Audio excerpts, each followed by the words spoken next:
हनुमान परमेश्वर की भक्ति की सबसे लोकप्रिय अवधारणाओं और भारतीय महाकाव्य रामायण में सबसे महत्वपूर्ण पात्रों में प्रधान हैं।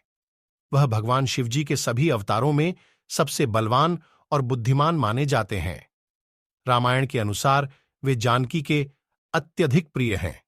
इस धरा पर जिन 7 मनीषियों को अमृतत्व का वरदान प्राप्त है, उनमें बजरंगबली भी हैं। हनुमान जी का अवतार भगवान राम की सहायता के लिए हुआ। हनुमान जी के पराक्रम की असंख्य गाथाएं प्रचलित हैं। इन्होंने जिस तरह से राम के साथ सुग्रीव की मैत्री कराई और फिर वानरों की मदद से असुरों का मर्दन किया, वह अत्यंत प्रसिद्ध है। ज्योतिषियों के सटीक गणना के अनुसार हनुमान जी का जन्म 78,112 वर्ष पहले त्रेता युग के अंतिम चरण में चैत्र पूर्णिमा को मंगलवार के दिन चित्रा नक्षत्र व मेष लग्न के योग में सुबह 6:03 बजे भारत देश में आज के झारखंड राज्य के गुमला जिले के आंजन नाम के छोटे से पहाड़ी गांव के एक गुफा में हुआ था। इन्हें बजरंगबली के रूप में जाना जाता है क्योंकि इनका शरीर एक वज्र की तरह है। वे पवन पुत्र के रूप में जाने जाते हैं।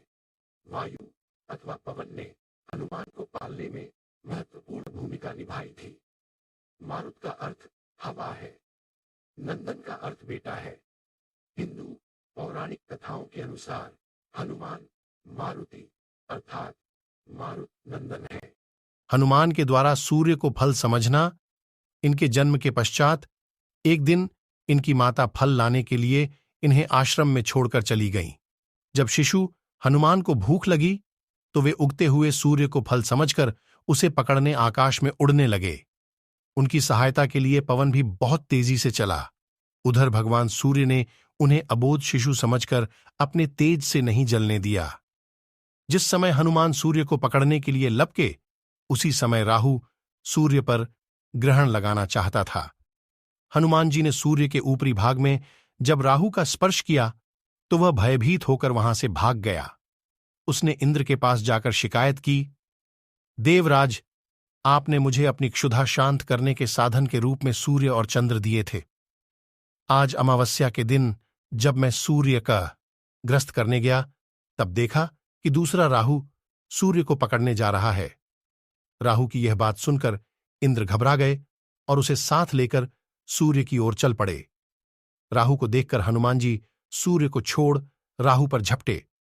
राहु ने इंद्र को रक्षा के लिए पुकारा तो उन्होंने हनुमान जी पर वज्रायुध से प्रहार किया, जिससे वे एक पर्वत पर गिरे और उनकी बाईं ठुड्डी टूट गई। हनुमान की यह दशा देखकर वायुदेव को क्रोध आया।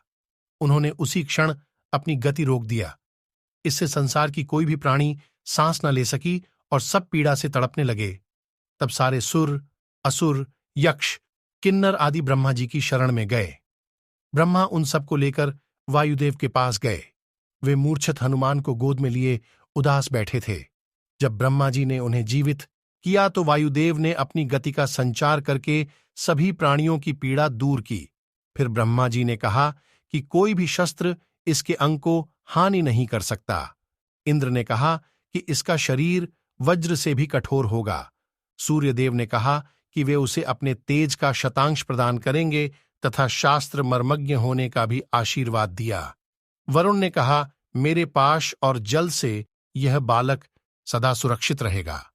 यमदेव ने अवध्य और निरोग रहने का आशीर्वाद दिया। यक्षराज कुबेर, विश्वकर्मा आदि देवों ने भी अमोघ वरदान दिए। हनुमान का नामकरण इंद्र के वज्र से हनुमान जी की ठुड्डी टूट गई थी, इसलिए उनको हनुमान का नाम दिया गया।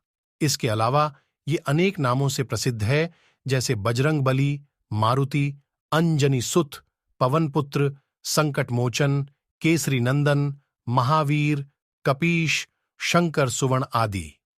हनुमान जी का रूप हिंदू महाकाव्य रामायण के अनुसार हनुमान जी को वानर के मुख वाले अत्यंत बलिष्ठ पुरुष के रूप में दिखाया जाता है। इनका शरीर अत्यंत मांसल एवं बलशाली है। उनके कंधे पर जनेऊ लटका रहता है। हनुमान जी को मात्र एक लंगोट पहने अनावृत शरीर के साथ दिखाया जाता है। वह मस्तक पर स्वर्ण मुकुट एवं शरीर पर स्वर्ण आभूषण पहने दिखाए जाते हैं।